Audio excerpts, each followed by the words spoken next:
যার ওয়াইফ সে at least back করুক, বাকিরা আমরা পরের টিকিট নিয়ে আমরা আস্তে ধীরে ব্যাক করবো, কিন্তু সেটাও পাওয়া যাচ্ছিল না। আলভি এখন কোথায় আছে? আলভি আমার রিজিকে হাত দিছে, কিন্তু মানুষ আমার যে রুটি রুজি, হ্যাঁ আমি কিন্তু আর কিছু করি না। নেপাল থেকে আপনি কবে ব্যাক করেন? যেদিন এই ইনসিডেন্টটা হয় ওই দিন আমরা টিকিট খুঁজতেছিলাম, বাট ওই মোমেন্টেই আমরা টিকিট পাচ্ছিলাম না। অনেকে বলতেছে যে নেপাল থেকে বাংলাদেশে আসতে বেশি সময় লাগে, সময় বেশি লাগে না, কিন্তু অ্যাটলিস্ট একটা টিকিট লাগে, হ্যাঁ প্লেনে একটা সিট লাগে, তো সেটা পেতে তো হয়, সেটা পাওয়া যাচ্ছিল না। এবং একটা টিকিটও খোঁজা হয়েছে যে অ্যাটলিস্ট আলভি যার ওয়াইফ সে অ্যাটলিস্ট ব্যাক করুক, বাকিরা আমরা পরের টিকিট নিয়ে আমরা আস্তে ধীরে ব্যাক করবো, কিন্তু সেটাও পাওয়া যাচ্ছিল না। পরে ওই দিনটা আসলে ব্যাক করা যায় নাই।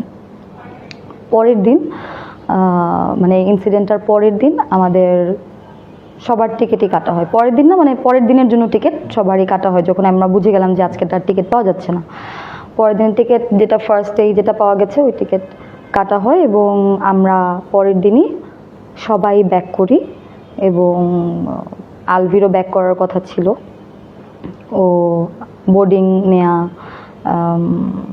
মানে যে প্রসেস থাকে এরপর এগুলো করা হচ্ছিল, বাট লাস্ট মোমেন্টে কিছু ইনফরমেশন আসার কারণে আর আসে না। বাট আমরা টিমের বাকিরা যারা ছিলাম, মানে আমরা বাংলাদেশ থেকে বাকিরা যারা আর ছিলাম সবাই আমরা পরের দিন ব্যাক করেছিলাম। এটা একটা জায়গায় দেখলাম একজন ভুল ইনফরমেশন দিয়েছে, মেবি আমার একটা অডিও আজকে রিলিজ হয়েছে, আমি গতকাল বলেছিলাম, দেখে অনেকে ভাবতেছে আমি 2 তারিখে রিটার্ন করেছি। 2 তারিখে না, আমি 1 তারিখে রিটার্ন করেছি। আচ্ছা, আলভি এখন কোথায় আছে? আলভি এক্স্যাক্টলি এখন কোথায় আছে সেটা আমি জানি না। আমি ওকে লাস্ট নেপাল থেকে বিদায় নিয়ে আমরা বের হয়েছি।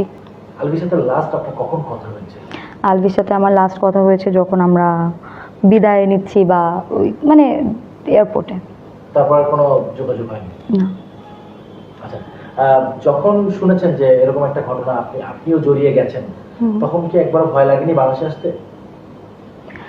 আমি তো কোনো অপরাধ করি নাই, আমি তো কাউকে গিয়ে ফেলি নাই। একটা মানুষ নিজে আত্মহত্যা করেছে, তার অনেক কষ্ট, অনেক দুঃখ, অনেক কিছু আছে, আই অ্যাডমিট, আমি মানলাম। সে জীবনে আর সহ্য করতে পারছিল না, অনেক কষ্ট নিয়ে সে পৃথিবী থেকে চলে গেছে, আমি সবই মানলাম। বাট আমি তো তাকে গিয়ে মারি নাই, আমি তাকে গিয়ে মারি নাই। এবং আমি তাকে মানে থাকে না যে তোমার জামাইকে ছাড়ো, তোমার জামাইকে আমি বিয়ে করবো, যেগুলো কথা মানুষ বলতেছে, বা তিথি প্রেগনেন্ট, তিথি আর আলু বিয়ে করছে, এগুলো তো কোনোটাই সত্য না, বা আমি তো ওকে গিয়ে এগুলো বলি নাই। তো আমার তো এখানে কোনো দোষ নাই, আমি কেন মানে ভয় পাবো আসতে? আমার তো এখানে ভয় পাওয়ার কিছু নাই। আচ্ছা, আপনি কি মনে করেন আপনার ক্যারিয়ারে অনেকটাই প্রভাব ফেলবে এই ঘটনাটা? মানে সিচুয়েশনটা এরকম যে আমার ক্যারিয়ারে কি হবে এটা নিয়ে আসলে ভাবতেছি না এখন। আসলে অনেস্টলি স্পিকিং, ক্যারিয়ারে কি হবে,